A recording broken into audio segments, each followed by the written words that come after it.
إن الحمد لله نحمده ونستعينه ونستغفره ونتوب إليه ونعوذ بالله من شرور أنفسنا ومن سيئات أعمالنا.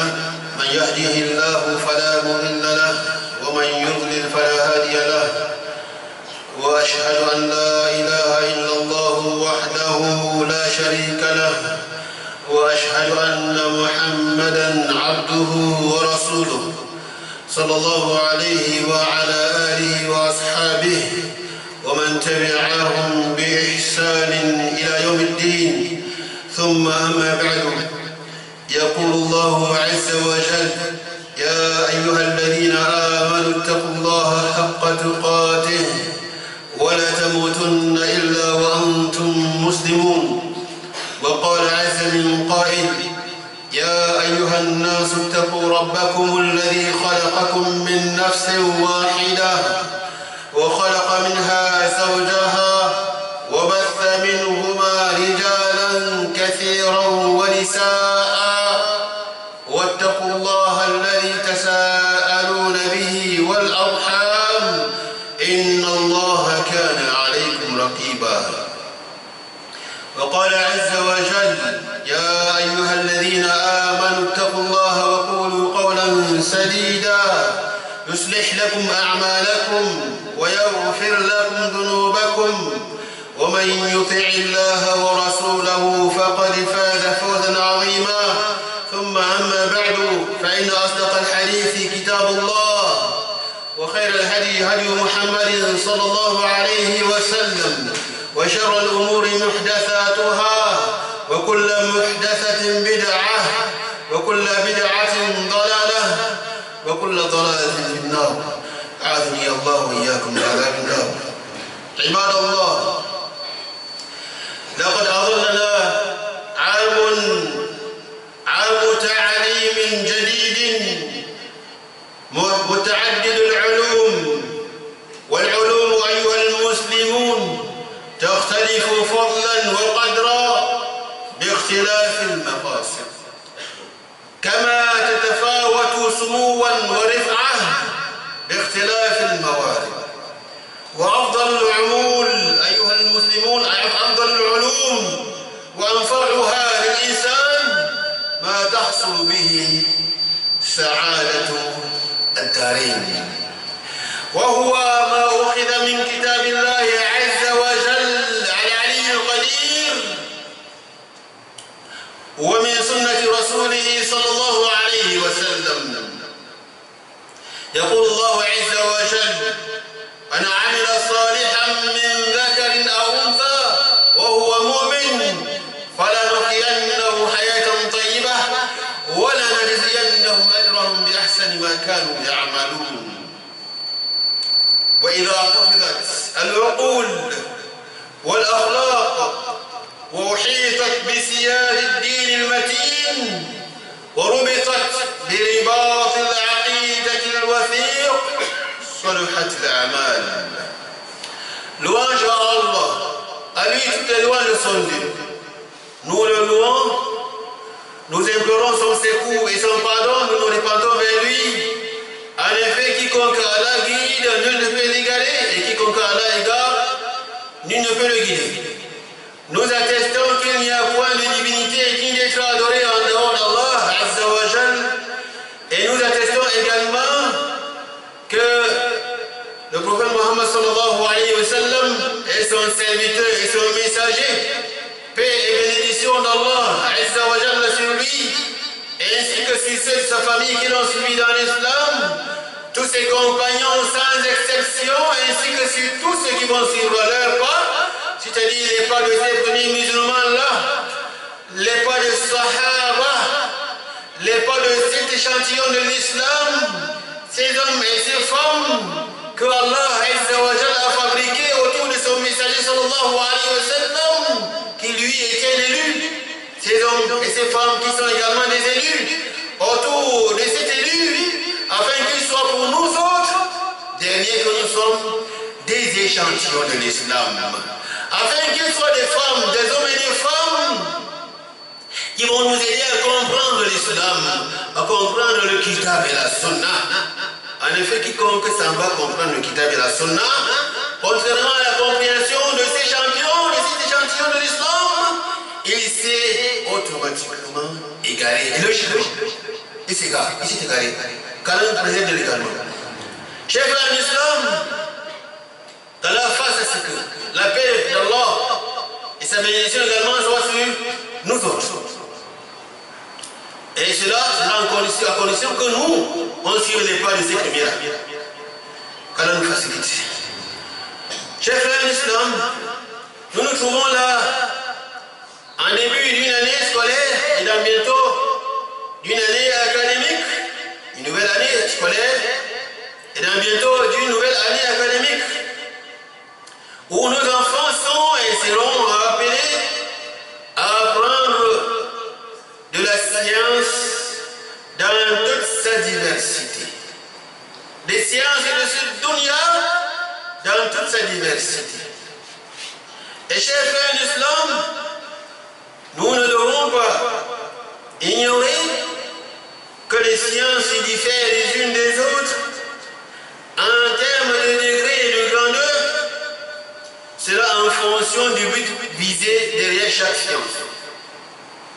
Les mathématiques sont différentes de la physique, de la chimie, de la médecine, l'astronomie, la géologie. Toutes ces sciences-là diffèrent les unes des autres en fonction du but visé derrière chaque science. Également, il y a parmi les sciences qui transcendent sur les autres. Cela en fonction de la source de chaque science. Voilà pourquoi la meilleure de toutes les sciences est la science la plus utile à l'être humain, quel qu'il soit. C'est cette science-là qui procure à l'être humain le bonheur, mais alors le vrai bonheur dans cette dunya et dans l'autre. C'est quoi cette science-là qui procure à l'être humain le vrai bonheur? C'est cette science-là qui émane du kitab et de la sunna, qui émane du Coran et de la sunna, la tradition du messager d'Allah sallallahu alayhi wa sallam. La science du kitab et de la sunna. En commençant par la tawhid, par le fiqh, le grand qui est la tawhid, le petit qui est le fiqh, l'ibadat, le mu'amalat, et en passant par toutes les sciences, toutes les autres sciences, même la science de la langue arabe, qui sont là des sciences qui émanent du kitab et de la sunna, qui ont pour source fondamentale le kitab et la sunna, le Coran et la sunna. Voilà qui est la meilleure des sciences et qui est la science la plus utile à l'être humain. Ça veut dire que, chers parents, si tu es de ceux-là qui dépensent de tout leur argent, qui déploient de tous leurs efforts, afin que leurs enfants obtiennent de la science de cette dunya, toutes ces sciences-là qui ont une utilité à l'être humain, à l'humanité, les mathématiques, la physique, la chimie, l'astronomie, la médecine, les sciences de différentes langues,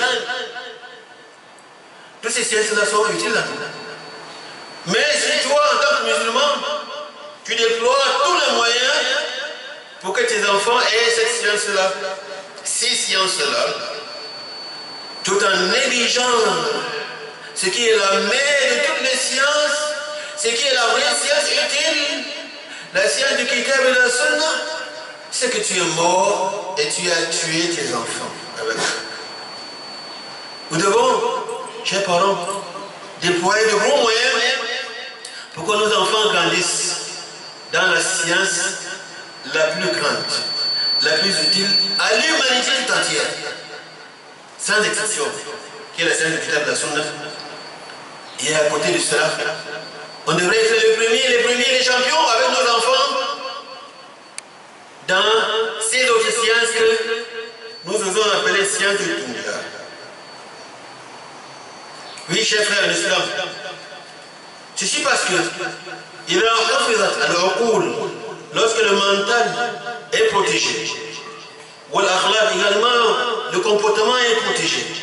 Le mental de l'être humain, lorsque c'est protégé, lorsque son comportement est également protégé, est cerné, est préservé et protégé par le bouclier de la religion vraie, qui n'est rien d'autre que l'islam, par le bouclier de la religion de tous les messagers, depuis Noé jusqu'à Muhammad sallallahu alayhi wa sallam, en passant par Abraham, en passant par Jacob, Ishaq, en passant par Moïse, et Isa, Jésus, fils de Marie, alayhi salatu wassalam. La religion de l'islam, qui est la religion de tous ces prophètes-là, lorsque le mental de l'être humain et son comportement est protégé par cette religion-là, l'islam, la religion vraie, et lorsque le mental de l'être humain ainsi que son comportement est bien attaché à un secret, encadré par le nœud, le cadre solide de l'aqid al-wathiq, du dogme du monothéisme pur, lorsque le mental de l'être humain, son comportement est protégé et encadré par le cadre solide qui n'est rien d'autre que le dogme du monothéisme pur, l'islam vrai, alors saluhat a'maluhum, ses œuvres seront bonnes et des répercussions et auront des répercussions bonnes et utiles pour l'humanité tout entière. Et il va en profiter de ça dans cette dunya et dans l'au-delà. Dans le cas contraire, ce sera un désastre. Chers frères l'islam, lorsque les musulmans étaient aux commandes de ce monde, lorsque l'islam régnait jusqu'en Europe, en Andalousie, l'actuelle Espagne et les pays tout autour, cela pendant plus de 600 ans, le monde vivait en paix. Les juifs vivaient là-bas en Espagne avec les chrétiens et les musulmans en paix, en toute tranquillité, parce qu'en islam, là, il pas de contraintes en matière de religion. Il n'y a pas de contraintes. Mais la vérité est là. Les musulmans ont appelé à présenter la vérité aux gens, qui n'est rien d'autre que le dogme du monothéisme pur. Et chacun est choisi. Il n'y a pas de contraintes en islam. Quand l'islam régnait dans le monde, il n'y a pas de contraintes. Les musulmans étaient aux commandes. Et les juifs et chrétiens vivaient sous l'emprise de l'islam en paix, en toute tranquillité. Il n'y a pas de contraintes. Quand l'islam est parti de l'Europe, les juifs ont été déportés de là jusqu'à là où ils sont aujourd'hui. Et ça donne ce que ça donne. Il y a des musulmans dans le Balkan aujourd'hui qui sont en difficulté. J'ai fréquenté avec un certain Florian de l'Albanie. L'Albanie, c'est l'Europe centrale, Balkan. Il disait qu'à l'époque de leurs parents, c'était grave. On leur interdisait la religion, l'islam, même pendant le Ramadan, juste pendant le Ramadan. Les chrétiens qui étaient aux commandes, ils veillaient à ce que, ils contrôlaient, ils veillaient à ce qu'aucun musulman ne jeûne. Vous voyez dans la beauté de l'islam, chef à l'islam. Vous avez donc intérêt de prêcher l'islam par la bouche et par les actes. Car l'islam, c'est la paix. L'islam, c'est le bonheur pour tous. Il disait quand l'islam régnait, quand les musulmans avaient, et le dogme du monothéisme pur, et la science de ce bas monde, ils géraient le monde avec, tout le monde était en paix. Mais maintenant, c'est le contraire. Oui. Les grandes puissances, ils sont la terreur avec leur puissance, fruit de leur science de dunya. Mais quand c'est les musulmans, ce n'est pas le cas. Quand les musulmans sont puissants, tout le monde vit en paix. Allah il dit وعد الله الذين آمنوا منكم وعملوا الصالحات ليستخلفنهم في الأرض كما استخلف الذين من قبلهم وَلَيُمَكِّنَنَّ لَهُمْ دِينَهُمُ الَّذِي ارْتَضَىٰ لَهُمْ وَلَيُبَدِّلَنَّ لَهُم مِّن بَعْدِ خَوْفِهِمْ أَمْنًا يَعْبُدُونَنِي لَا يُشْرِكُونَ بِي شَيْئًا. Allah a promis, promesse de la part de Allah Azzawajal. À ceux qui ont cru parmi vous, qui va leur donner la commande de ce bas monde, comme il avait donné à ceux qui étaient avant, afin qu'ils puissent rétablir la paix dans le monde. Cela va être à une condition, que vous deviendrez des vrais musulmans. Ceux-là qui adorent Allah sans rien lui associer. Pas des musulmans qui vont dans les mosquées avec des amulettes, des fétiches, des talismans. Des musulmans qui finissent de prier et sortent, ils agressent pas. Des musulmans qui viennent à la mosquée, il sort, il prend, ramasse la chaussure de son frère. Oui. Et c'est là parce que c'est des faux musulmans qui vont dans les mosquées partout. Lorsque vous allez devenir des vrais musulmans, vous allez rétablir la paix dans le monde avec l'aide d'Allah Azzawajal. Qu'Allah nous facilite. Vous avez donc intérêt, chers frères en islam, d'accompagner vos enfants dans l'apprentissage de leur religion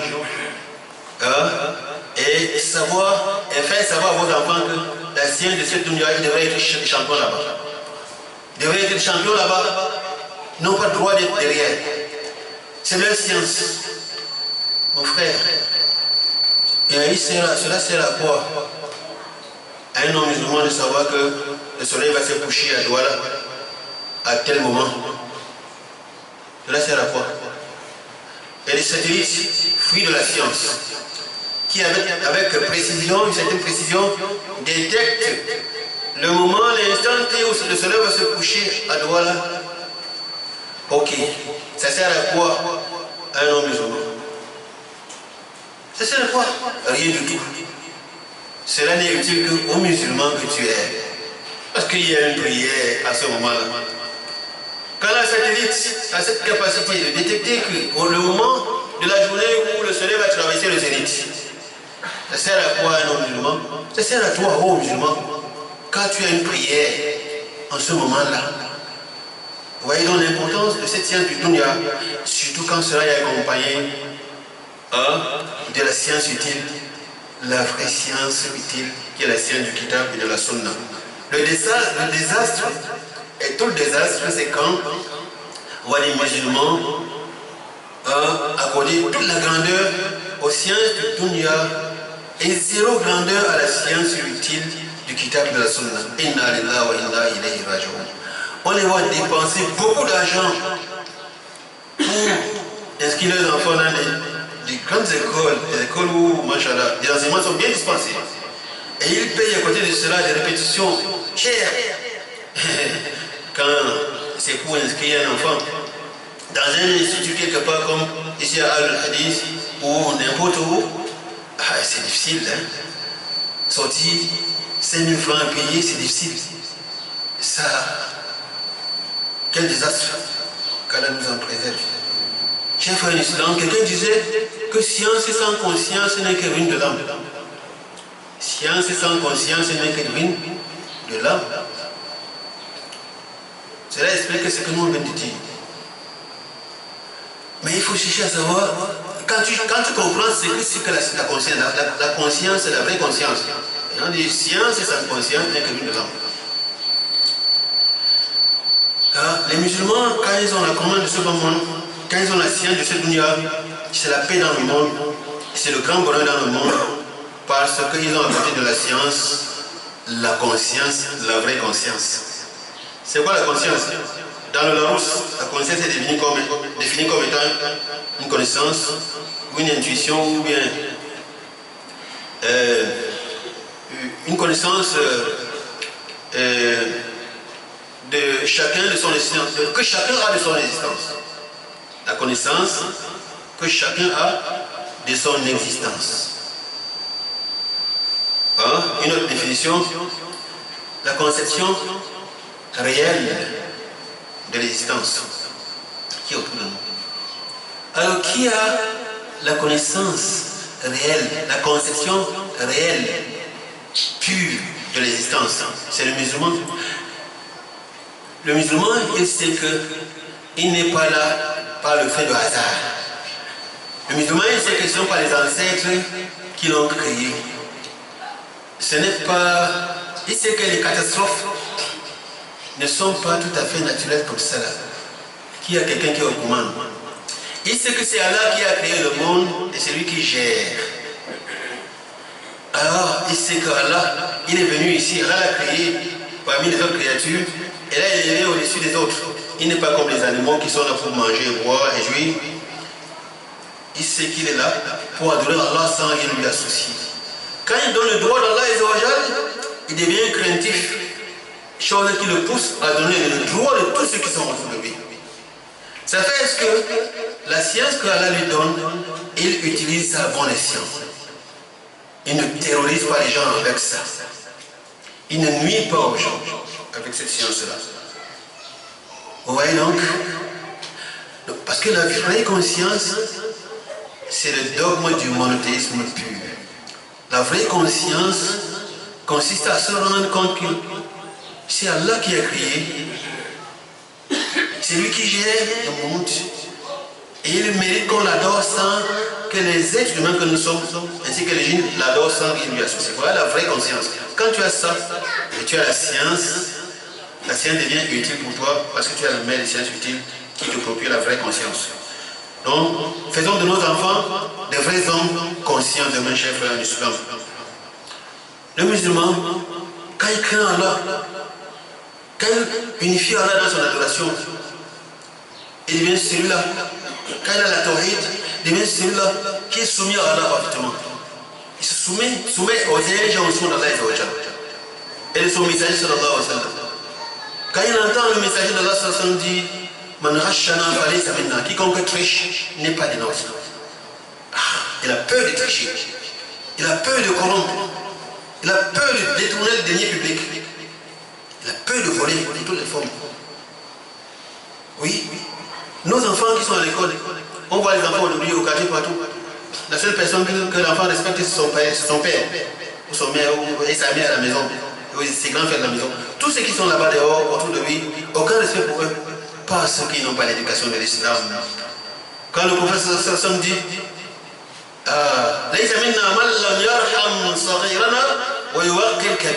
pas de nôtres, c'est-à-dire n'est pas un vrai musulman, celui-là qui n'est pas. Parce que tu es l'un de l'autre, l'un des deux. Soit tu es petit, soit tu es grand. Quand tu es grand, tu dois avoir de la compassion, de la miséricorde vis-à-vis de ceux qui sont en bas. La grandeur, ça peut être l'âge, le pouvoir, l'argent. Oui. Responsabilité quelque part. Tu dois être miséricordieux à l'endroit de ceux qui sont en bas. Et quand tu es petit, tu dois honorer et respecter ceux qui sont au-dessus de toi. Si ton enfant, tu fais de ton enfant un vrai musulman comme ça, là, il va respecter les gens partout où il est. À la maison, il va te respecter. Et à l'école, il va respecter les enseignants, ses camarades. Et sera un bon élève. Parce qu'il est accompagné de la vraie conscience. Et demain, il sera un grand homme pour ce pays et pour le monde. Donc, vous, musulmans, vous avez des responsabilités. Nous, musulmans, on a des lots de responsabilités. Qu'Allah nous facilite. Chers frères musulmans, et nous adressons maintenant aux apprenants, aux enfants qui sont à l'école, aux étudiants qui seront dans bientôt. Sachez que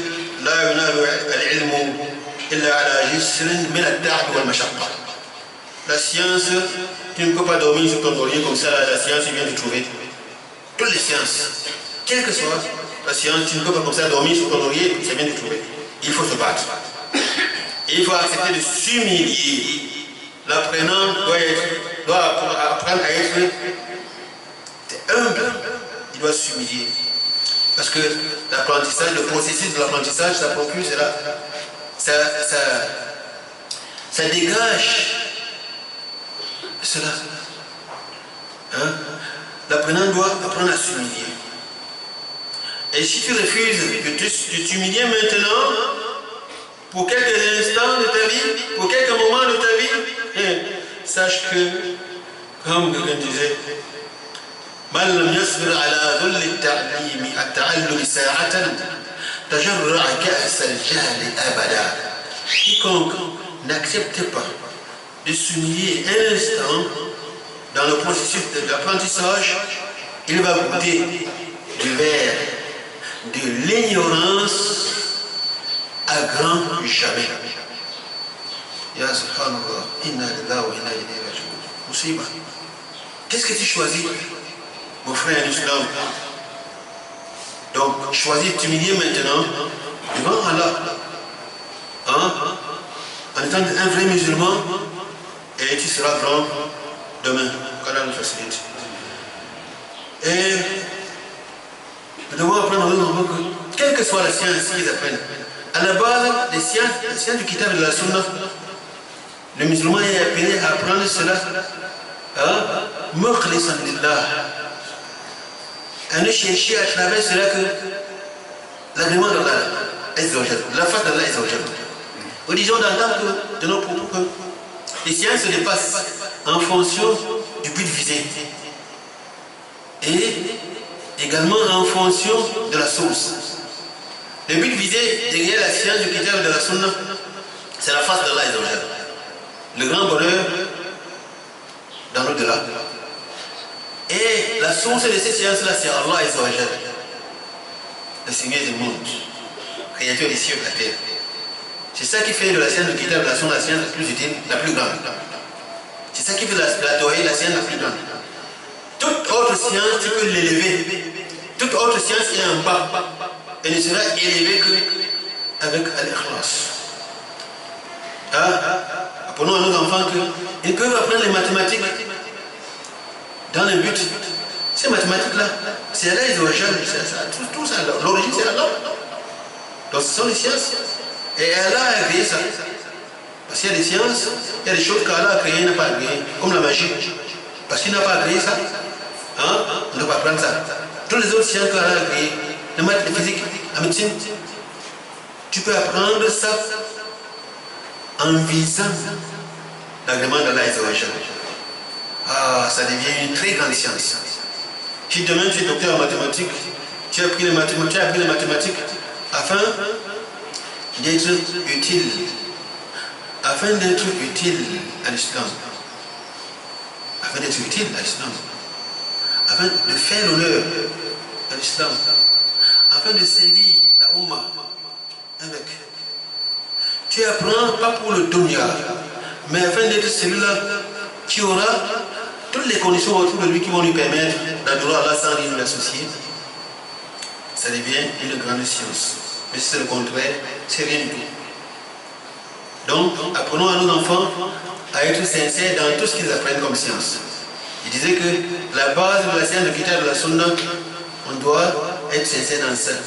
Et toutes les autres sciences, on a besoin également de la sincérité. C'est-à-dire on doit chercher à travers cela, pas de dunya, mais la face d'Allah est zawajal. On cherche à être un vrai musulman demain, un musulman utile à l'islam demain, un vrai musulman. Qui va chercher la face d'Allah zawajal, le comprendre d'Allah zawajal librement et facilement, qu'Allah nous facilite. Et nous devons apprendre également à nos enfants à être à la mosquée avec nous à chaque fois qu'ils ont la possibilité de l'être. Surtout la prière du matin. On doit veiller à ce que nos enfants prient avec nous, effectuent avec nous la prière du matin. Les garçons parmi eux, dans la mosquée, avant d'aller se rendre à l'école. Car le prophète sallallahu disait,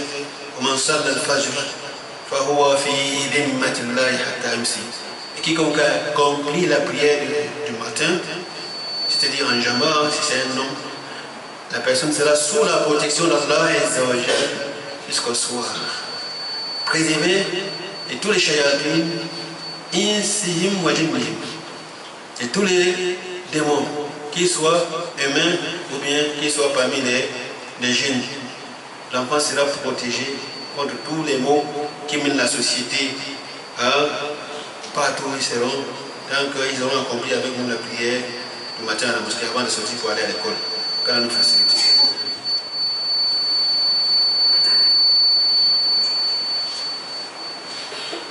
الحمد لله وحده والصلاة والسلام على من لا نبي بعده وبعد. معاشر الآباء والأمهات، تربية الأولاد على الإيمان والتقوى والعمل الصالح أمانة كبرى عنها تسألون يوم القيامة. وإن شاء الله prière bénédiction d'Allah Azza wa Jalla sur le noble messager sallallahu alayhi wa alihi wa sahbihi ajma'in. C'est à quoi, chers frères musulmans, nous attirons l'attention des parents, hommes et femmes, papa et maman, que l'éducation de nos enfants, hein, et n'oubliez pas que ce qui procure la vraie éducation, ce sont les enseignements islamiques. Parce que la vraie éducation procure la vraie conscience. Et ce n'est rien d'autre que les enseignements islamiques. Alors, l'éducation de nos enfants à la foi et à la crainte révérentielle d'Allah et à l'accomplissement des bonnes œuvres, c'est une lourde responsabilité sur nous tous. C'est un grand dépôt que nous sommes appelés à garder chaleureusement et soigneusement, chers frères en islam. Oui, nous devons nous méfier d'être négligents dans l'accomplissement de ce dépôt-là. Car nos œuvres, toutes nos œuvres, nous allons appeler à rendre compte de ça devant Allah et nous allons être récompensés chacun devant Allah en fonction de ses œuvres. Les responsabilités qui sont les tiennes, si tu les accomplis comme Allah te les a recommandées, alors tu vas récolter des récompenses devant Allah après le compte. Mais si c'est le contraire, tu vas payer cher. Et c'est là un châtiment douloureux qu'Allah nous en préserve. وما أعظم سعادة من من الله عليه بوقاية نفسه وأهله وولده من النار. Quel est grand le bonheur, le vrai bonheur. Nous avons dit que le vrai bonheur réside dans la foi. Le vrai bonheur, ce n'est pas dans l'argent, ce n'est pas dans le rang social, ce n'est pas que ton enfant soit demain docteur en ceci, cela. Le vrai bonheur, c'est qu'il soit croyant, c'est qu'il soit mouahid, adorateur d'Allah sans rien de l'associer. Tous les autres ne font qu'accompagner. Tous les autres ne font qu'accompagner. Regardez dans un hadith, il dit min asbab as-sa'ada al-markab al-hani wal-bayt al-wasi'. On a cité les deux là. Parmi les asbab as-sa'ada.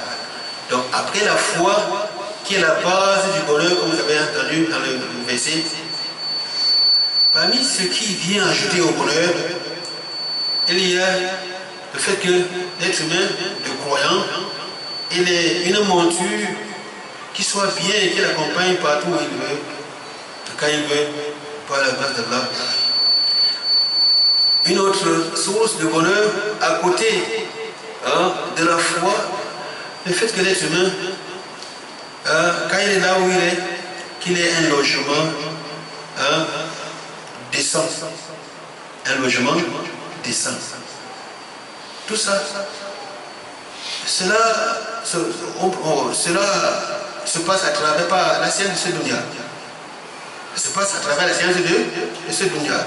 Les belles voitures, les bonnes maisons, les belles maisons spacieuses et autres se construisent à travers la science de ce dunya. Quand ça vient s'ajouter à la base du bonheur, on devient heureux. Mais s'il n'y a pas de base de bonheur pour toi, c'est-à-dire que tu n'as pas de foi, rien de tout cela ne va te servir à quoi que ce soit, chers frères, en islam. Apprenons donc à nos enfants à être heureux. Quel bonheur pour celui-là qui cherche à écarter de lui Yawm al-Qiyamah, ainsi que de sa progéniture, de ceux qui sont sous sa responsabilité, le châtiment de l'enfer. Tu cherches, tu te bats afin que Yawm al-Qiyamah, toi, ta progéniture, tous ceux qui sont sous ta responsabilité, ils soient épargnés du châtiment douloureux de l'enfer. Quel bonheur est celui de cette personne-là. Allah Azza wa Jal, il dit Ya ayyuhalladhina amanu qu anfusakum wa ahlikum nar waquduha an-nas wal hijara 'alayha malaika ghilazun shidad la ya'suna Allah ma amarahum wa yaf'aluna ma yu'marun. Ô vous qui avez cru, c'est une recommandation d'Allah Azza wa Jal. Préservez vos propres âmes ainsi que les âmes de vos progénitures, vos épouses, tous ceux qui sont sous vos responsabilités du châtiment douloureux de l'enfer. L'enfer qui aura pour combustible, le feu de l'enfer qui aura pour combustible les humains et les pierres, les cailloux. Voilà, c'est dans ce feu-là. Ce n'est pas notre feu d'ici. Ce n'est pas le feu qui ressemble aux laves qui coulent du mont Cameroun quand il y a éruption. Un feu terrible, combustible, être humain et les cailloux, les pierres. Nous avons pour recommandation de chercher à ce que Yom al-Qiyamah soit épargné de cela, ainsi que nos familles, nos progénitures. Et le messager d'Allah sallallahu alayhi wa sallam, il disait Mou abnaakum awladakum bis-salah wa hum abnaa'u 7 sinin wadribum 'alayha li 10 wa farraqu baynahum fil madajib. Apprenez à vos enfants la religion. Il a mentionné la prière parce que le vrai musulman est le muwahhid. Quand tu as la ilaha illallah Muhammad Rasulullah sallallahu alayhi wa sallam, tu as la tawhid, tu as la ilaha illallah Muhammad Rasulullah sallallahu alayhi wa sallam, en respectant toutes les conditions de ça, en concrétisant cela, quand tu dis d'une manière véridique, en commençant déjà par te débarrasser de tout ce qui est contraire de la ilaha illallah Muhammad Rasulullah sallallahu alayhi wa sallam. Quand tu deviens un vrai musulman, et ainsi, la première recommandation d'Allah sur toi, et la plus grande, la plus utile pour toi, c'est la prière. Car la prière ordonne. La prière, c'est comme un prédicateur. La prière écarte celui qui l'accomplit correctement et qui est musulman, bien sûr, de toutes les turpitudes. Donc, c'est pourquoi le messager a commencé par là. Il veut dire commencer à éduquer vos enfants à l'âge de 7 ans. Ce qu'on appelle le tamyiz. Ça commence à 5 ans. 2 ans après, l'enfant, on doit déjà commencer à prendre son main vers l'apprentissage de tout ce qui est utile, l'éducation. À 10 ans maintenant, on doit serrer des taux contre lui. On doit commencer à être plus dur. Pourquoi? Parce que dans bientôt il sera majeur et on va commencer à écrire tous les péchés contre lui.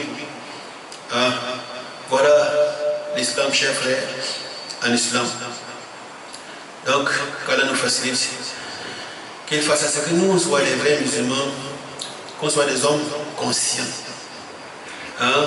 nous et nos enfants, afin que quand on aura la science, quand nos enfants auront la science de ce dunya, qu'ils aient à côté de la science, cette science-là, la conscience, la vraie, qui est le dogme du monothéisme pur. Qu'Allah nous facilite et qu'il fasse ce que nous tous, comme nous avons réunis ici, que Yom al-Qiyam, on soit nous et nos familles, toutes nos familles, réunis également dans le paradis le plus haut, avec des messagers, salawat rabbi wa salamu alayhim. اللهم صل على محمد وعلى ال محمد كما صليت على ابراهيم وعلى ال ابراهيم انك حميد مجيد. اللهم بارك على محمد وعلى ال محمد كما باركت على ابراهيم وعلى ال ابراهيم انك حميد مجيد.